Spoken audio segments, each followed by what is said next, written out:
All right. All right, morning.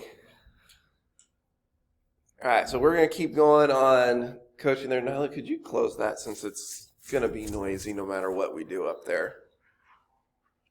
So we're going to go into, I've actually got probably more slides than I ever thought I would for a coaching class. So we're going to have to keep maneuvering along here. So we are doing character education, a big part of coaching, arguably the most important part, because you've heard the phrase, and I think it's in the book there because I read it last night, is it doesn't matter who wins or loses, it's how you play the game. It's really how you take the lessons and take them with you is what I think. Because I have coached teams that have lost almost every game several times, and I've taken those teams in a few years and turned them around into winners. And those players have then since gone back to the schools that I was at and are now the ones coaching. There's one name, his name's Patrick Quigley. My grandpa loved that name because the dude could shoot threes. He shot 40% from the three-point line his senior year, and he started out as a behind-the-head shooter. He literally would do this. He did the wind-up, put it behind his head, and chucked it from here because he was always the smallest guy.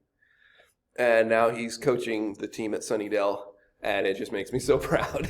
It's like, woohoo! All right, so character development was traditionally a function of the family, then the school, and religious institutions.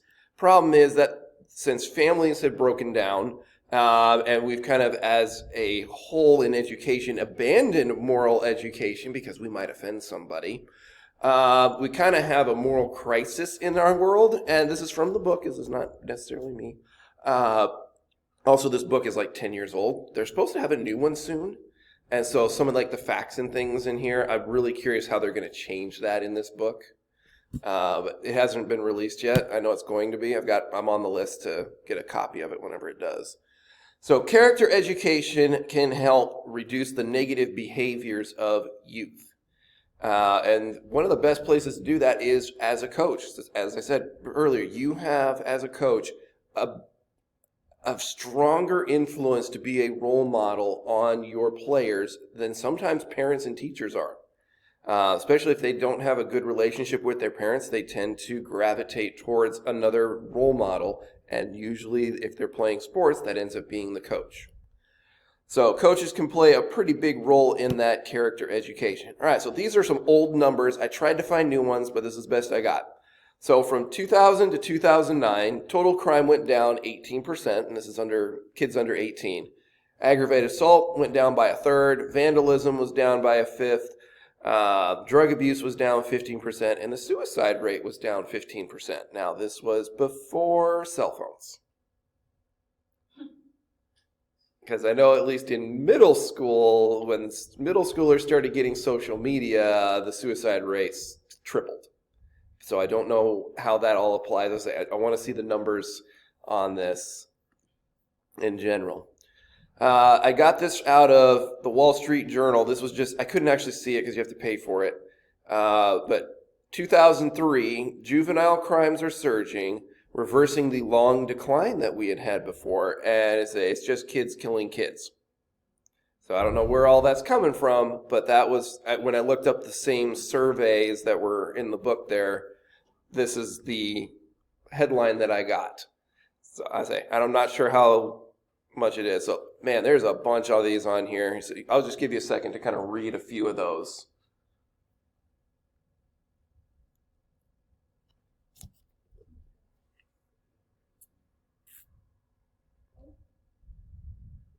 Some of them are pretty rough. So this is one I thought was interesting. 30 D1 colleges over a 3-year period found that the athletes make up 3% of the college population, but they commit 19% of the sexual assaults and 35% of the violence cases. So that's a pretty bad number when it comes to athletes. No offense to the athletes in here. Yikes. That's pretty big. So all right, so tell me what you think about this. I loved these movies as a kid, and this scene hits totally different now that I'm a coach. Because at the time, I saw it as they were trying to figure out a way to win. And now that I see this as a coach, you tell me what you think. 2, 3, boom! What are you laughing at, cream cheese boy? Let's go! If we're gonna cheat, we gotta make those balls look real. Get up, whoa! Go one with us, Kurt. Go at him, go at him, go at him! Hey, good, go at him! Come on, get angry! Come on, make it look real, act hurt. I am hurt. Good, good. Now say it again. Take the fall, act hurt, get indignant. One more time. Take the fall, act hurt, get indignant. Good. You guys are ready. What do you think?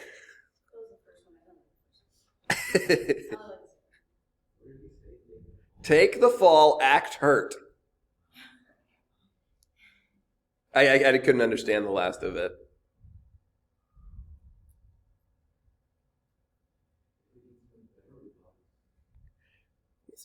Man, I expected the soccer players to be the ones saying that. Yeah, why not? Actually, the title of that video was World Cup Inspirational Speech.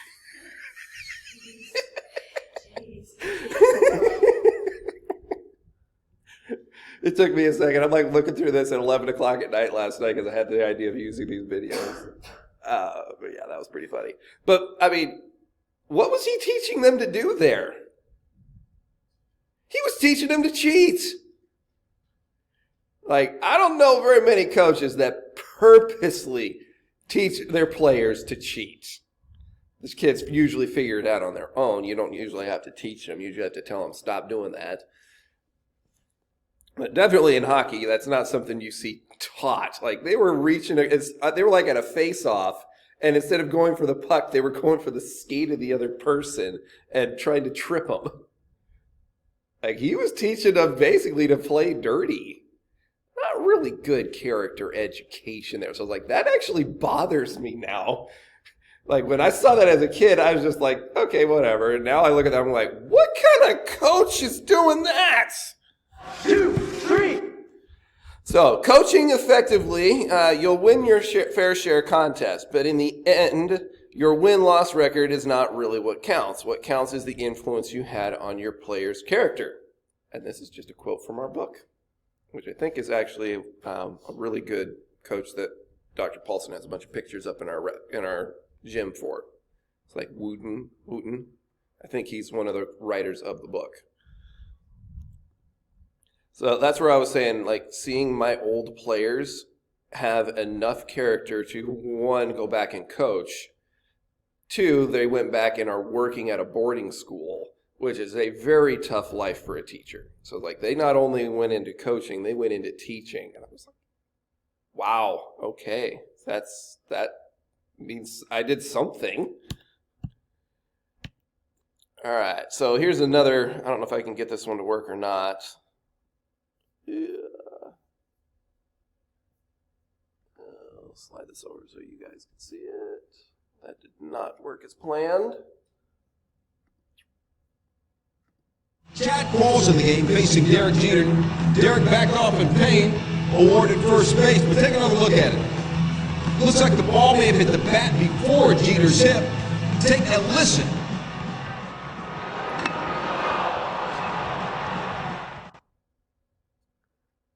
What do you think? Was that a good character play? Nope. He totally tricked the ref when they probably shouldn't have. I remember that play. That was on that was a Sports Center like top 10 or something like that. Not top 10 plays or something. So, is this example of cheating or strategy?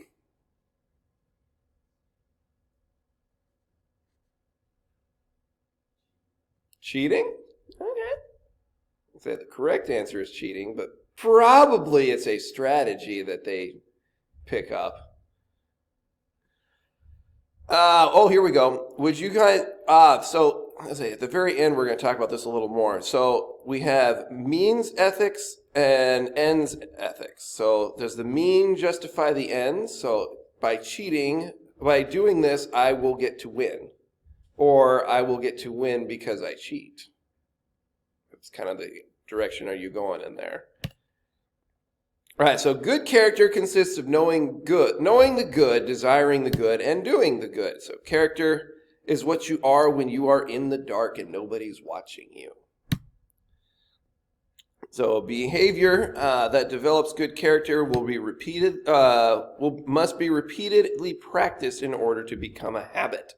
It takes a lot to get a player that has bad habits to change their habits. The hardest one for me, and I always go back into basketball, but I probably saw it more in volleyball. I had this girl, she was a freshman, probably 5'10". Her sister was 6 foot, so I knew she was going to grow more. She ended up being 6'1", so taller than her sister. She would not serve the way I taught her to do it. She thought she knew better. She literally threw, and I apologize for the terminology here, have you heard the phrase throw like a girl? Well, throw like a girl actually has a mechanical way. It's when you don't use your hip correctly. So normally when you throw, you rotate the throwing arm hip with you. This girl would throw she would serve and she would kick her left hip out. So she literally did this. She would toss and her left foot would come up. And she would fall backwards. She had power. I mean, she got it over the net. Oh, the other thing she would do is she'd use her fist. Really hard to hit a volleyball with a fist. You have zero control over it. You might get a little more power when you're like first or second grade. But this girl had plenty of power. And she just refused to do how I taught her. And even after I left that school, I watched videos of them because their AD would put things online, and I'd watch her still serving like that. I'm like, this girl at 6'1" could have had the most amazing serve, even if she just stood there, if she could just have rotated the other hip and used her hand. I was like, oh, killing me. So it's really hard to change that, and that's just a physical thing. It's even harder when it's somebody mentally. If you're trying to help somebody's character, it can get pretty rough. So I already said that one. So if I could do whatever I wanted without any consequences of being seen by anybody else, would I tend to be kind or unkind? Honest or dishonest? Trustworthy or untrustworthy? Would I be respectful or disrespectful? Faithful or unfaithful? Self-controlled or not self-controlled? Has anybody ever played like an RPG kind of game? Like a role-playing type video game? Nobody plays video games in here? Okay. I would play this game called Knights of the Old Republic. It's a Star Wars RPG game. And you got to choose, do you want to be the good guys or the bad guys? I had a really hard time being the bad guy.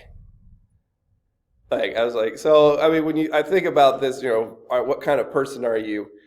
I'm like, okay, well, there's no repercussions in a video game, and I still end up having a hard time being the bad guy. And there was like a part where I had to do it. Oh, that video didn't get in there. We're going to turn over and watch it.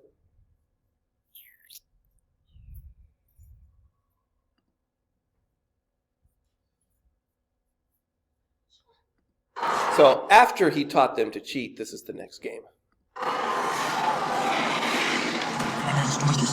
Woo! Sped it up.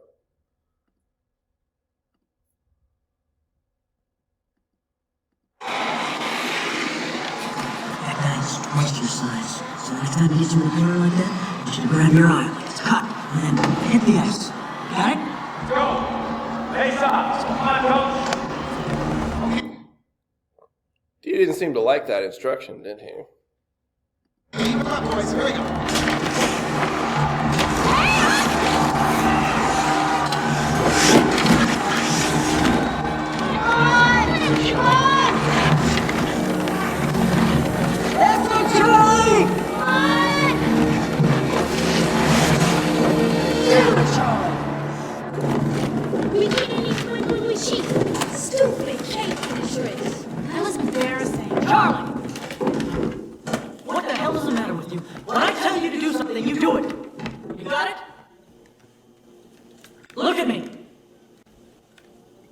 You got it?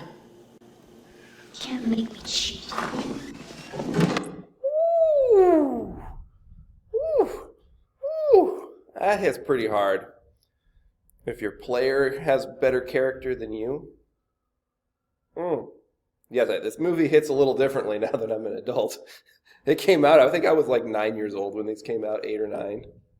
And then, so just to add on to that, watch this part. Jesse, take this one.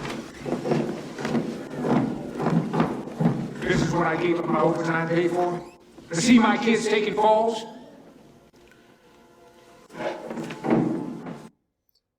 Having a parent come and tell you off that your character was terrible? It definitely happens. Parents, they know, even though they tend to be fairly quiet at times.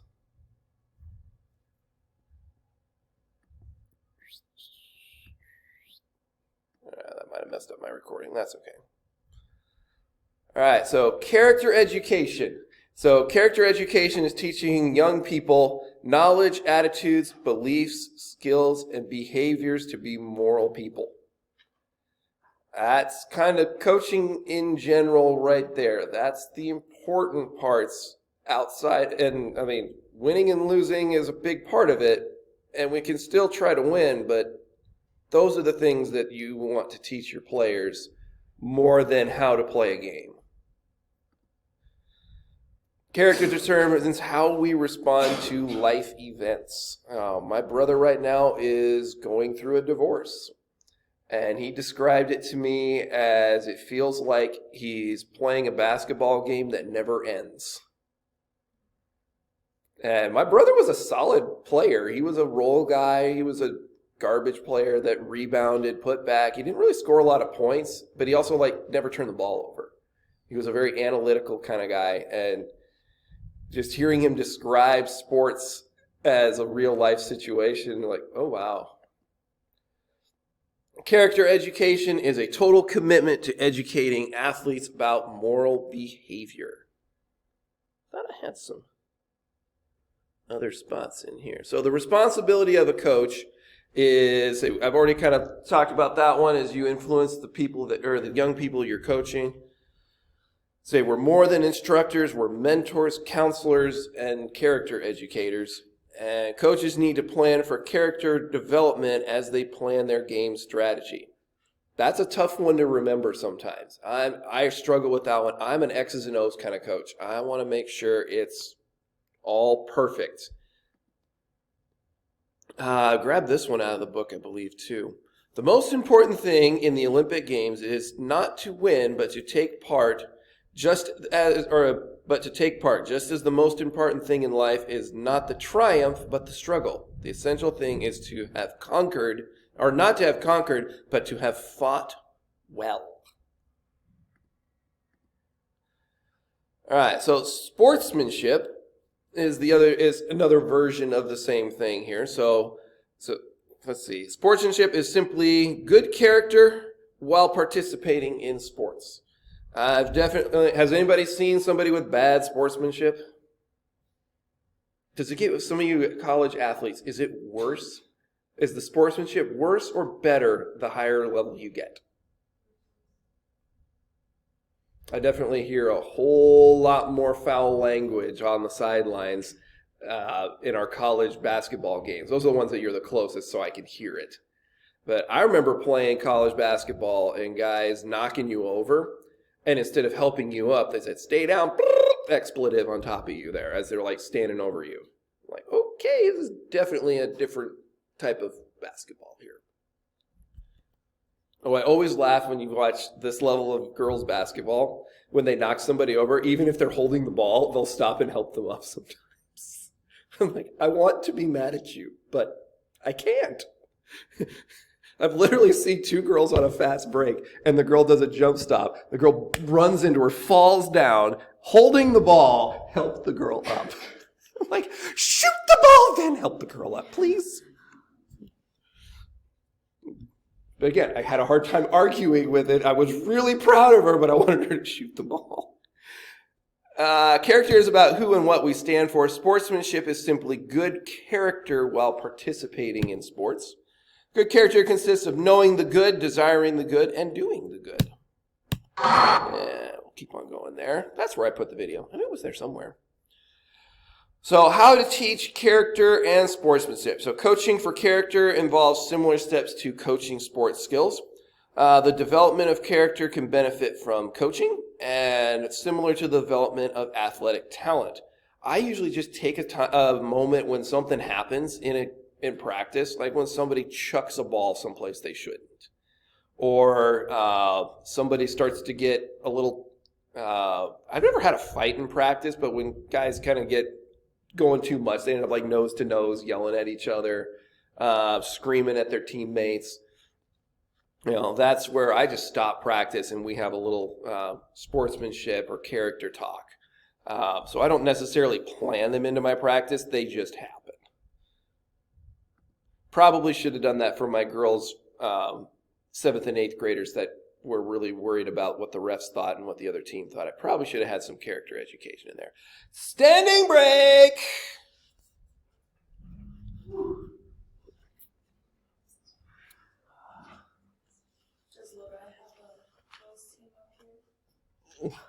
At 10 o'clock, I brought a hat. They were actually here last night at the Sports Vespers last night. They had a Vespers in here at like 9:30 last night. And my son was asleep, so I got to go. So I came down. For the observations we have to do, as long as it's not an admin school, it's fine. I got my first collegiate one this year, and I'm doing my second. Cool. Where are you going? What? Where are you going? I'm going tonight. I'm going to SF. Okay. Last night I was in San Marcos. Are we presenting? So if we're presenting, are we presenting the first journal or the second? Second journal. Okay. Because I have not looked back at the first journal. Yeah, that was not in my. That wasn't in my plan, at least. All right. Where's my attendance here?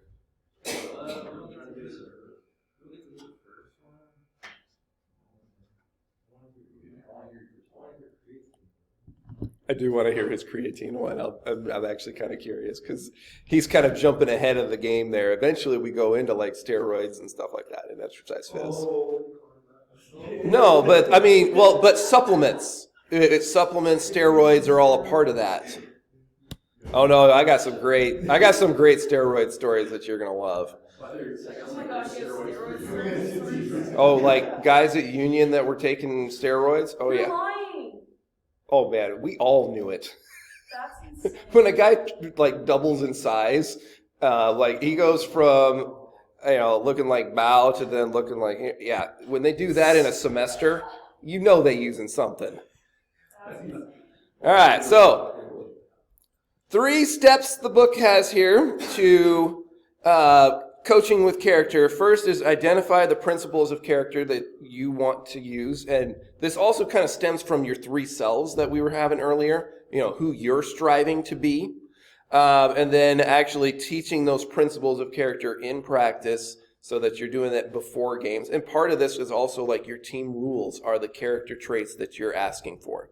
Then providing opportunities to practice that moral behavior, whether it's in practice or in games after that. So you want to identify those principles of character. So you as the coach, athletes first, winning second is kind of the overarching thing that you're working towards there. So respect, responsibility, caring, honesty, fairness, citizenship are key moral values. These values are advocated by all these different. There's actually an athlete's character codes that you can look up. So different principles. So 5 strategies for teaching character. Create a moral team environment. Setting rules. Those first couple of practices there. I usually go over team rules at the end of my first tryout. Because tryouts, we usually do a bunch of conditioning at the beginning, and the last half I usually teach shooting because I want to get them started on that as soon as possible. And at the end of that, that's like, these are the rules for this team. That's kind of how I end that first practice. So use and teach ethical decision-making, and then motivate the athletes to continue that. And you're going to have them break them and have those moments where you got to pull them out of a game. I always, if a player gets a tech, they come out of the game, whether I agree with the tech or not. That's just the team rule, is I will pull you out of the game if you get any unsportsmanlike in any sport. So character education begins with a culture, and we kind of talked about culture a little bit there. Coaches must teach athletes how to be good team members and develop and share and motivate athletes towards a common goal. I saw this one like 2 years ago, and it took me a little while to find it. And I wish I had the rest of his team rules. I mean, I'm not necessarily saying Deion Sanders is the greatest coach because he beat my Huskers, and he'll probably beat them again next year. That's going to be a bad game. I just thought of that. Sorry. But it's hard to argue with what he does there. And this was when he was still at Jackson State. But I'm sure the rules still apply. School. We got school. We start school today, right? Okay, I want you to listen to me clearly and succinctly. No slides. No slides. No slides. No armpits exposed. No white beaters. Sit in the front of the classroom and be the perfect gentleman, because when it comes down to it, if you need help from that professor, they're going to recall your character and who you've been consistently in that class. No slides, no sleeveless shirts, no armpits exposed, none of that. And make sure you shower before you go to class. And do not, I don't want to get a report that you was in some bull jump with our apparel on represent us.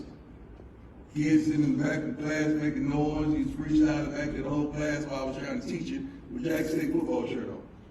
That's what happened. When it get back to me, it's going to get back to your coaches first, but then when it get back to me, it's going to be a problem. That's pretty good for a Division I level football coach. I know, I was noticing that too. Right when he said it, I looked at him like, he's wearing slides in practice. In his team meeting when he's telling him not to wear slides in class. Like, he screwed that up, but... What do you think of those team rules that he was telling them? And those had almost nothing to do with sports. As we have our athletes sitting in the back of the room there.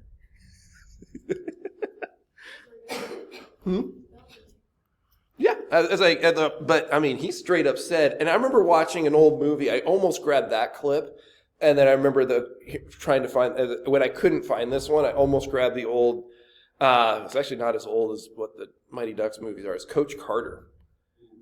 As his team rules, he wanted grade reports every week from the teachers, which at the time was not, this was hand paper grading at the time, and you had like a grade book. I mean, I remember the days of my teacher in grade school when we had fire drills. Part of the fire drill was the teacher made sure they grabbed their grade book and ran outside. That was part of the drill. Like, that's how important that grade book was. Now it's all online, so it's not that hard. I mean, you can just, as a coach now, you can get access, like the parents can give the coach access to their kids' grades if they want in most schools. So it's not as difficult, but at the time, asking teachers to calculate grades for their players, oof, that was tough. But hey, you like the rules? Yeah? I think if I ever get to the point of coaching college sports, I think this is a speech I might modify a little bit. I'll make sure I'm wearing real shoes, but I do like how it's like, if you're in there wearing a football jersey, or, it's like we've got, you've got a PUC Pioneers shirt on, and the teachers all know who's an athlete and who's not. And if you're in the back of the classroom not paying attention, making noise, now I have no problem with you sitting in the back if you're still showing good behavior, still talking, still interacting with the teacher, not just sitting down there on their computer or on your phone the whole time, or showing up late for practice or for class. I was in a psychology class with my son last year as a basketball player. Starter showed up, and he was 15 minutes late, and they were supposed to be observing my son. and we're like over here. He walked in late and went to that back corner, sat down, didn't pay attention at all. Sat there on his phone the whole time.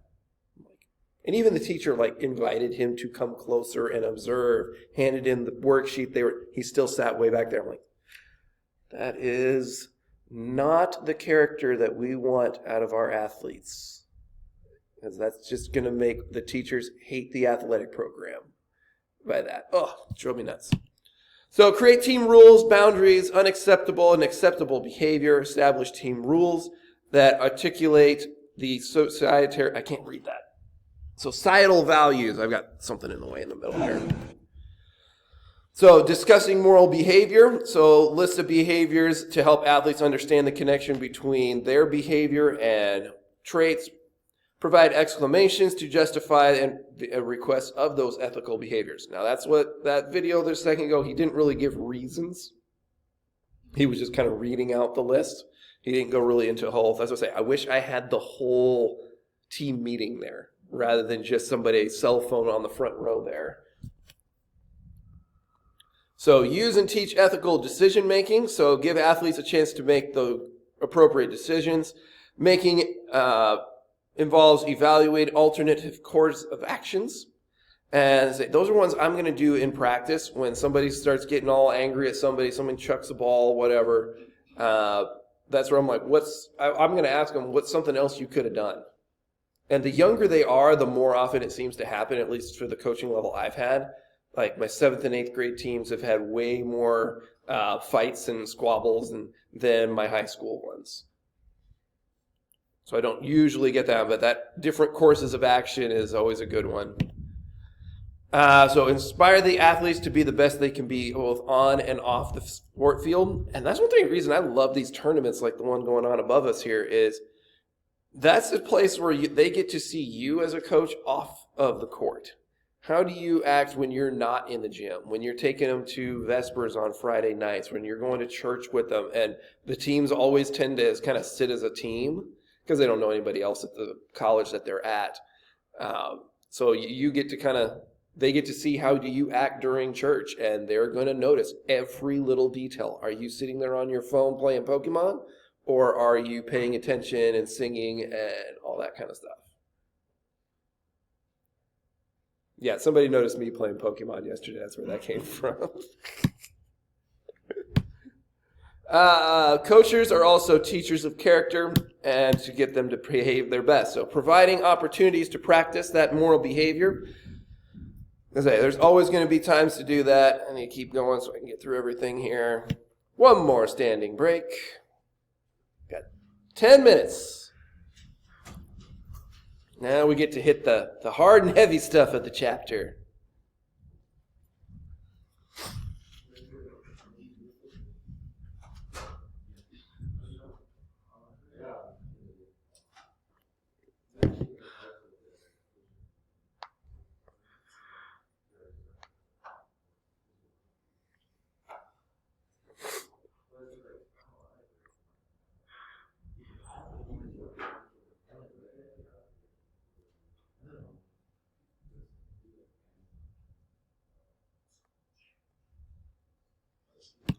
All right, the last part of this, and this is probably the heavy part of this,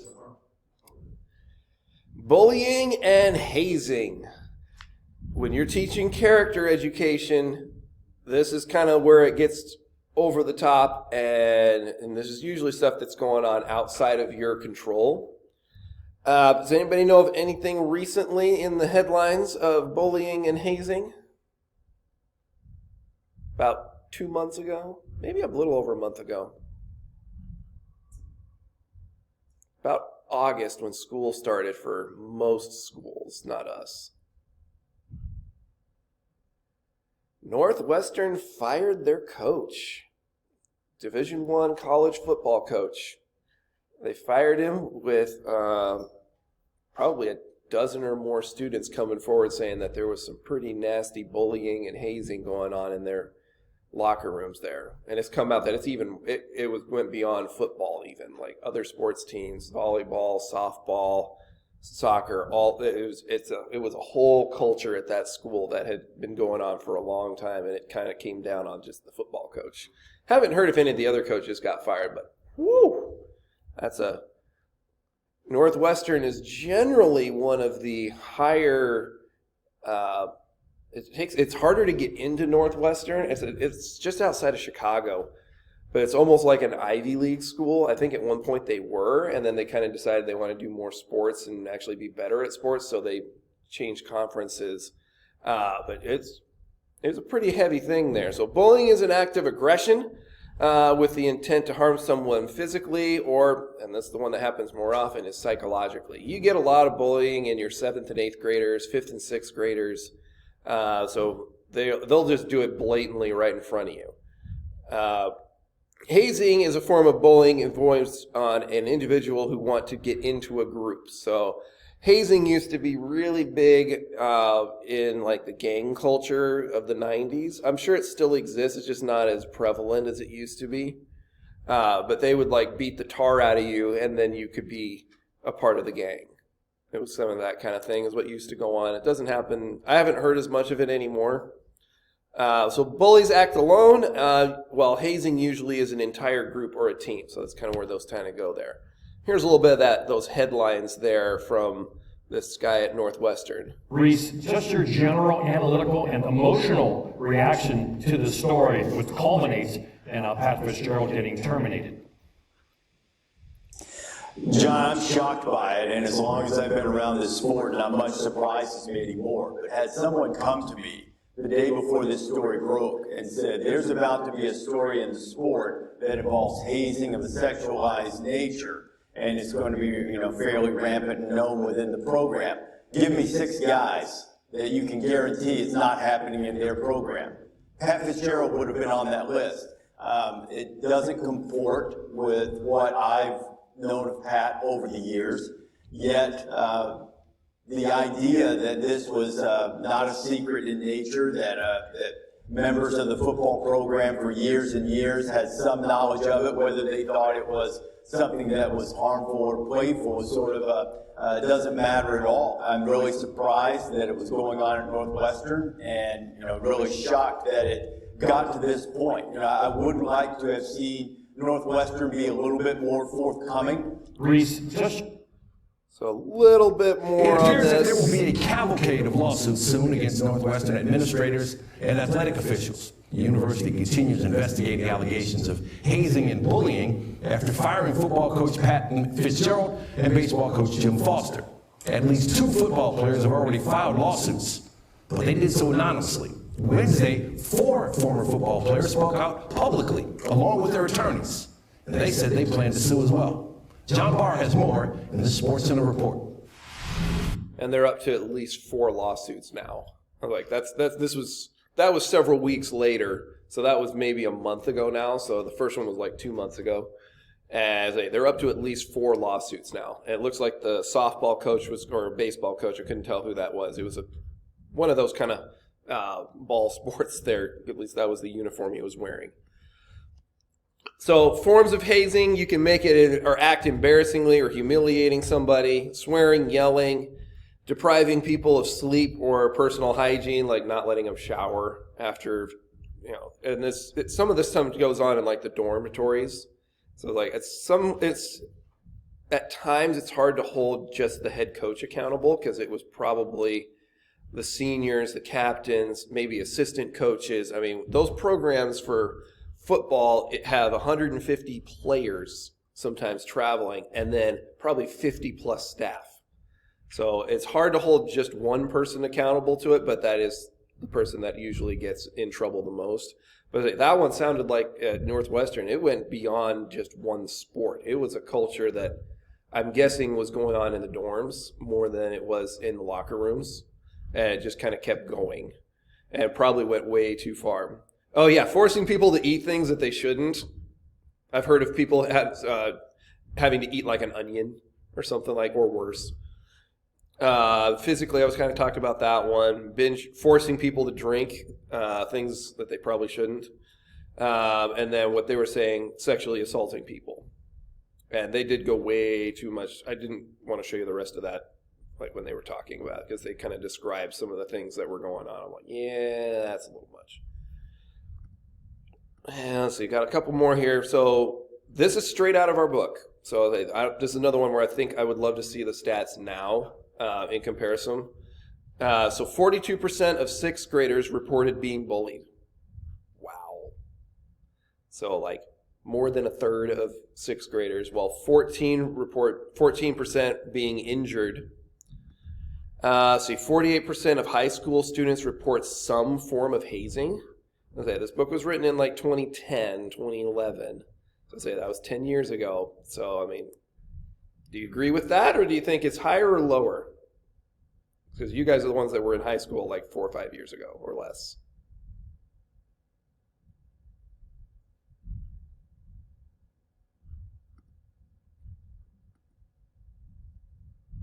No? Yeah, okay. Currents may even be more persuasive due to the fear of retaliation, and people don't talk about it. You know, like the Fight Club rules. First rule of Fight Club is don't talk about Fight Club. Which I always found ironic, because like if you're talking about the rules, then you're already talking about it. Anyways. And the thing you get really worse here is in extreme cases, it can lead to suicidal thoughts from being just... I mean, can you imagine living in your dorm with a bunch of other of your teammates and being scared to like walk out in the hallway? That's a lot of anxiety that would be going on there, being scared of somebody messing with you. I mean, I'll admit that when I was in high school, we did some, I guess you could call it hazing. When the freshmen, they tried it on me once. This is what they tried to do. So I'm a freshman. It was pretty close to Christmas. And I go into the showers, and somebody goes in and steals my towel. And they took it to the front desk and hung it there. They expected me to like run scared to my room. I messed with all of them and walked out and strutted out to grab my towel. They never touched my towel again. And the deans also happened to be sitting out there when it happened. And so they made a big deal about, we're not doing that here. So it didn't really happen much after they tried it on me as a freshman, but I know that it was going on before I got there. That was one of the things that the seniors always did to the freshmen. So I don't know if it still goes on, but that's just the only one I had. So hazing can be part of a ritual for teams. Shouldn't be. Coaches should take an active role in preventing and addressing any kind of hazing type things. So in part of your team rules, you got to have something in there about we're not going to be messing with the freshmen. I do remember as a basketball player, as a freshman in college, they used to make the freshmen carry the seniors' bags. That was one of the things. When you went on like road trips, like the seniors never had to pick up a bag. It was always the freshman's job. I do remember that one. And I definitely took part as the freshman carrying, but I ended up just carrying any bag that I could grab from the bottom of the bus and just kind of tossing it into the hallway, and they could go get their own bag at that point. So say any serious, now recognized as a pretty bad misbehavior, and people getting fired for it. So I say, there's tons of sites out there. Like if you actually have a kid that's really scarred from it, and it may not even be from your program. You might have somebody transfer in or come to your school, and they'll be like, I'm scared that this is going to happen. There are a lot of ways that you can help as a coach, getting them the resources they need. There's all kinds of websites that you can learn about it. There's going to be, make sure you have policies for that. Share that policy with anybody that's working with your team. Any parent that's like volunteering, make sure that's a part of it. Make sure you have, as Erica said, it needs to be in your code of conduct for your team. Promote a welcoming experience and mentoring in there. If it happens, and usually it's going to happen in practice, like somebody's going to try to intimidate somebody else, that's where I put a stop to it immediately. The other one is you can always you can help students get help if they need it. Like if somebody's like really got a lot of anxiety, that there's got to be, like here we've got a counseling center, student success area that you can, if you need help or players that need it, and that's where it's coming from, there is places to do it, and there are professionals that actually can help with that. Almost done. We want to, Make sure you are supporting academics. Like, celebrate the best grades in your team. That's one that's not usually done. Like when you do your end of the season awards, celebrate the ones with the highest grades. Don't just celebrate your team MVP and your best sportsmanship person. Have another award for best grades. That's one that I've always tried to do. Another one that's nice now that grade books are online, and we don't have time to talk about that one as much as I would love to. I think I have another assignment for you guys. I don't remember if it's there. So check online. There's the quiz, and I think I have one more assignment for you that I'm going to triple check that's on there. Any questions? All right. How are the observations going? Because you have to do 4 observations, 2 in high school, 2 in college before the end of the quarter. I've got one that was asking me about it. I think I have them due like before Thanksgiving, but if you're going to like do your observations over Thanksgiving, I can move it around if we need to.